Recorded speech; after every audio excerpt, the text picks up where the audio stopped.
ఒక్క విషయం అండి, ఇప్పుడు ఎవరు పాలించారన్నది కాదు కదా, నేను దేశాన్ని ఒక ఎవరు point పాలించారన్నది. మీరు అప్పుడు ఎంత అలాగైంది, ఇప్పుడు ఇలాగైంది అనుకుంటే సైనికులు అదే కదా చనిపోతా ఉన్నారు కదా, మనకి. దానికి ఎవరు బాధ్యత వహిస్తారు? బషీర్, అమిత్ షా గారు ఇస్తారా? బషీర్ రెస్పాండ్ అవ్వండి. 2008లో ముంబై అటాక్ అయిన తర్వాత రవి 2009లో గారు కాంగ్రెస్ పార్టీ ఒక అధికారంలోకి ఆయన వచ్చింది. చెప్పారు. అర్థం కాంగ్రెస్ పార్టీ ఆ సెంటిమెంట్ ఇప్పుడు వాడుకున్నట్ట వాళ్ళు కాదు, వాళ్ళ మీద వాడుకున్నట్ట నేను అట్లా అనొచ్చా? కాదు కాదు కాదు, ఒక్క నిమిషం బషీర్ గారు.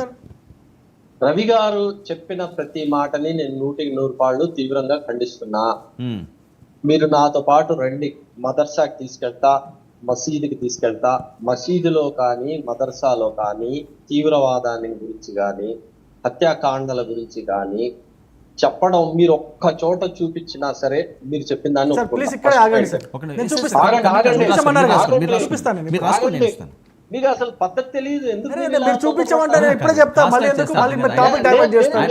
ఏం చేయండి, నేను ఇస్తాను కదా మీ సమయం, మీరు రాసుకోండి. మీ చిట్టా తీసుకొచ్చా, మీ చిత్రగుప్తుడు, మీ పాపాలు ఈ చిట్టా నేను చెప్తున్నా కదా, లైన్ గా చెప్తున్నా వినండి. ఉగ్రవాదాన్ని ప్రమోట్ చేసేది, ఉగ్రవాదాన్ని ముందుకు నడిపేది ఆర్ఎస్ఎస్ సంస్థ. గాడ్సే ఎవరండి? ఏ సంస్థలోంచి పుట్టుకొచ్చాడండి? ఈ మాలేగాం ప్రేలుళ్ళు కానివ్వండి, అజ్మీర్ దర్గా ప్రేలుళ్ళు కానివ్వండి, దా. ఇప్పుడు అందుకే ఈయన డైవర్ట్ చేస్తాడు, నేను మాట్లాడుతానని ఇవన్నీ చెప్తాను. చేసింది ఎవరండి? బషీర్ గారు వినండి వినండి. నిన్న చెప్తా ఇన్నవే బాబు నువ్వు. అరే ఇన్నవా నువ్వు, మళ్ళీ నేను చెప్తా విను, మళ్ళీ నేను చెప్పేది విను. అరే మీరు ఆగండి, నేను చెప్తా. మీరేమన్నారు? మదర్సాల్లో ఎక్కడ కూడా ఇట్లా చెప్పారని చెప్పారు. నిన్న మెదక్లో మా ఎంపీ గారు రఘునందన్ రావు గారు కూడా దాని గురించి కంప్లైంట్ ఇచ్చారు. మదర్సా పక్కన శివాలయం ఉందండి. చిన్న చిన్న పిల్లలు 12-14 ఏళ్ళ పిల్లలు మదర్సా నుంచి బయటకు వచ్చి శివాలయంలో పోయి శివాలయాన్ని మొత్తం ధ్వంసం చేసినారు. అదే నేర్పిస్తారా మీ మదర్సాల్లో? ఒకటి. నిన్నగాక మొన్న మన సికింద్రాబాద్లో ముత్యాలమ్మ టెంపుల్ పైన పక్కనున్న మసీదుల నుంచే కదా వచ్చిండు వాడు. పక్క ఉన్న మసీదుల నుంచి వచ్చి వాడు ముత్యాలమ్మ టెంపుల్ని ధ్వంసం చేసిండు. చాలా అవమానకరంగా వాడు అది చేసిండు. మరి అది ఎవరు నేర్పిస్తున్నారు? ఇంకా సంఘటనలు చెప్పనా? అంతేందుకు వరంగల్లో పూజారి వరంగల్లో పూజారి హత్య జరిగింది. ఒక ముస్లిం వచ్చి వరంగల్ పూజారిని హత్య చేసిండు. మరి అది ఎవరు నేర్పిస్తారండి? ఏం మాట్లాడుతున్నారు? ఆయన కంప్లీట్ చేసే మీరు మాట్లాడండి. ఆరోపణలకి సమాధానం చెప్పాల్సిన బాధ్యత నా మీద ఉంది. ప్రతి ఆరోపణకి నేను సమాధానం చెప్పండి. ఏ ఇంటిలో కూడా ఏ ముస్లిం కూడా, భారతదేశంలో ఉన్న భారతీయ ముస్లిం ఎవ్వరు కూడా పాకిస్తాన్కో ఇంకొక దేశానికో సపోర్ట్ చేయడాన్ని అసలు ఖురానే ఒప్పుకోదు. ఖురాన్లో స్పష్టంగా ఉంది, నువ్వు ఏ దేశంలో ఉంటే ఆ దేశాన్ని ప్రేమించు, ఆ దేశం ప్రకారమే నువ్వు నడువు అని చెప్పేసి ఉంది తప్పనిచ్చి మనం ఈ దేశం కాదు పాకిస్తాన్ గురించి మాట్లాడు లేదా సౌదీ అరేబియా గురించి మాట్లాడు అనేది లేదు. దీన్ని నేను తీవ్రంగా ఖండిస్తున్నా. వీళ్ళు ఈ ఆర్ఎస్ఎస్ బీజేపీకి చెందిన శ్రేణులకు ఇది ఒక ఫ్యాషన్ అయిపోయింది. అరే నీకు సిగ్గుండాలా కొంచెమన్నా? నువ్వు భారతదేశంలో మాట్లాడుతావు, మళ్ళీ పాలస్తీనాకి సపోర్ట్ చేస్తారు. మీ వాళ్ళు పాలస్తీనాకి సపోర్ట్ చేస్తారు. పాలస్తీనా అటాక్ చేస్తే ఇక్కడ పాలస్తీనా మీకు చిన్నానా? పాలస్తీనా ఏమన్నా మీకు పెద్దనా? ఇరాన్ ఇరాక్ ఏమన్నా మీకు పెద్దనాయనా? వాళ్ళు మరి అక్కడేమో జరిగితే ఇక్కడ ఎందుకు మీరు ర్యాలీలు తీస్తారు? నాకు అర్థం కాదు. మీరు ఉంటున్న దేశాన్ని మీరు పూజించాలి, ప్రేమించాలంటే పాలస్తీన్లో ఏమైనా జరిగితే ఇక్కడ ఎందుకు అల్లర్లు జరుగుతాయి? మీ ఇరాన్ లో ఏమైనా ఇక్కడ ఎందుకు అల్లర్లు జరుగుతాయి? ఆఫ్ఘనిస్తాన్ లో, పాకిస్తాన్ లో ఏమైనా ఇక్కడ ఎందుకు అల్లర్లు జరిగేది? మరి ఏం మాట్లాడుతావు? స్టోరీలు చెప్తావు, స్టోరీలన్నీ పురాణాలు ఇక్కడ చెప్పకు. ఇవన్నీ నిజాలు. నేను మాట్లాడుతున్నాను నిజాలే, నేను అన్ని నిరూపిస్తా, అన్ని తెలిసిన నిజాలే, అన్ని రికార్డు నిజాలే చెప్తున్నాను. అరే పాలస్తీన్ లో అటాక్ అయితే మీరు ఇక్కడ ర్యాలీలు ఎందుకు తీస్తారు? అక్కడెక్కడో డెన్మార్క్ లో ఏదో జరిగితే ఇక్కడ ఎందుకు ర్యాలీలు తీస్తారు? మీరు ఎక్కడెక్కడో అదే చేస్తే ఇక్కడ ఎందుకు ర్యాలీలు తీస్తారు? మరి అంటే భారతదేశంలో మీరు ముత్యాలమ్మ గుడి పైన దాడి జరిగితే మీరు ఎందుకు ర్యాలీలు తీయలేదు?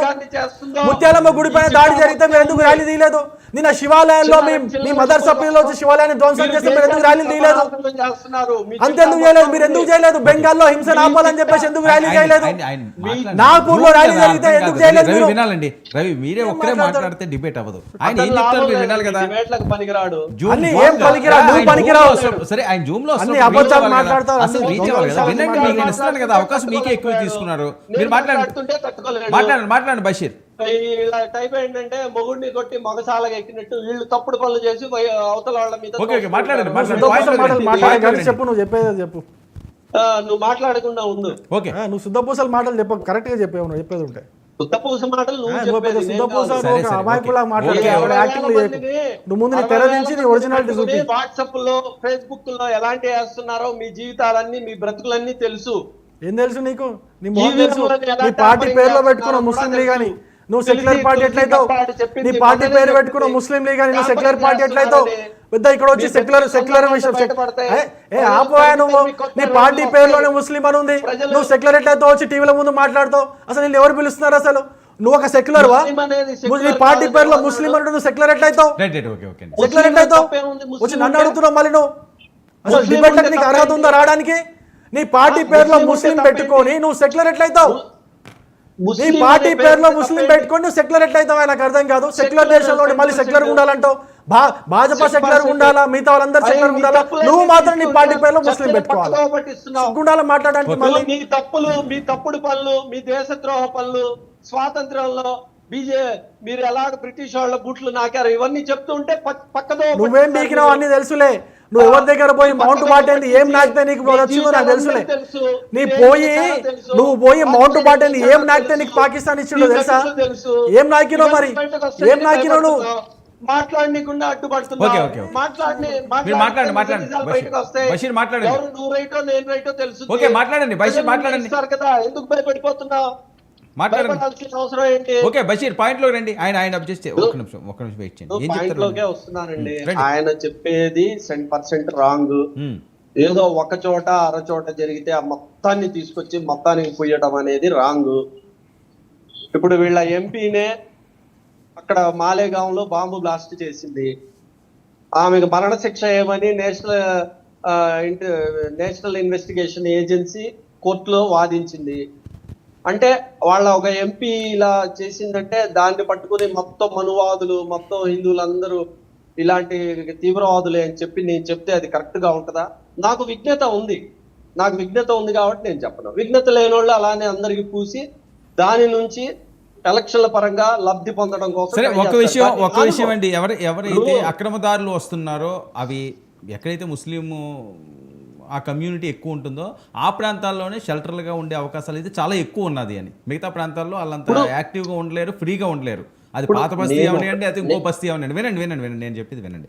సో అలాంటి వాళ్ళని మీరు నిజంగా భారతీయులు ఇక్కడ గాలి పీలుస్తున్నాము, ఈ దేశం మాది అనే విశ్వాసం ఉన్న వాళ్ళు ఎందుకు వాళ్ళని పట్టించడం లేదు? పోలీసుల పాత్రేనా అది? మీరు చేయకూడదా అన్నది చాలా మంది ప్రశ్న. ఇప్పుడు వాడు పాకిస్తాన్ నుంచి వచ్చాడు, వాడు పాకిస్తానోడు అనేది డిసైడ్ చేసుకోవడానికి, వాడి పేపర్లన్నీ చూపించడానికి, వాడి పేపర్లు చూపి మనం అడగడానికి మాకేం హక్కు ఉంది? మేము ఏదైనా అడిగితే వాడు చూపిస్తాడా? చూపిడు కదా. నేను వాడిని ఎలా కాదు కదా, ఆ మాత్రం తెలుసుకునే అవకాశం ఉంటుంది కదా. ఎలా తెలుసుకునే? ఇప్పుడు పాకిస్తాన్ అంటే ఇండియా వాళ్లే కదా, ఇండియాలో నుంచి వెళ్ళిన వాళ్లే కదా. ఇప్పుడు అద్వానీ ఎక్కడి నుంచి వచ్చాడు? పాకిస్తాన్ నుంచి రాలేదు అద్వానీ పాకిస్తాన్ లో నుంచి ఇండియాకి వచ్చాడు. బీజేపీకి సంబంధించిన టాప్ లెవెల్ లీడర్స్ అందరూ పాకిస్తాన్ లో నుంచి ఇండియాకి వచ్చారు.